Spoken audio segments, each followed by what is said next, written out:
Here we go, guys. We got another unboxing today. So we got a new part in. Obviously, you can see here from Perrin. So this is their front sway bar. I need this. It's their front sway bar. Let's get this thing open and see what it looks like inside the packaging and everything. All right. Whoa. Okay. Let's get on camera. So let's see what's exactly how it's packaged. Here we go. We got a little license plate frame, 22mm front sway bar. Got the bushings right here. Got some instructions in there as well. Some more packing material. There we go. There's the sway bar.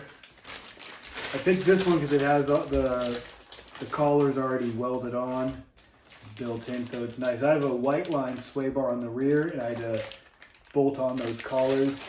So the front one I really wanted to have these on there because the front one's a lot harder to align than the rear. The rear just like bolts on basically. The rear was super easy to install. This one should be pretty easy too, but like I said, with these alignment tabs, oh, this one's a lot better. Wow, that's a nice red.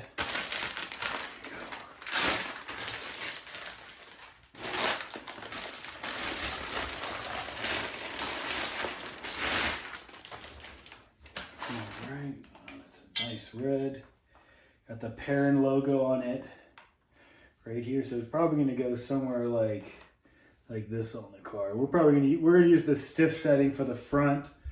I have a 1-inch sway bar in the back from an STI. The STI and the BRZ actually has the same rear sway bar design. So when I helped part out my buddy's car, he gave me his 1-inch rear sway bar. So I have that on the back, and we'll have this one on the front. So I have the soft setting in the back, and then I'm gonna put the stiff setting for the front. So that's how I'm gonna have this car set up. Let's see if there's anything else in here. Nope, that's it. So pretty simple, pretty quick unboxing today. We just got the Perrin front sway bar here, 2-way adjustable, 22mm sway. There we go, let's get it.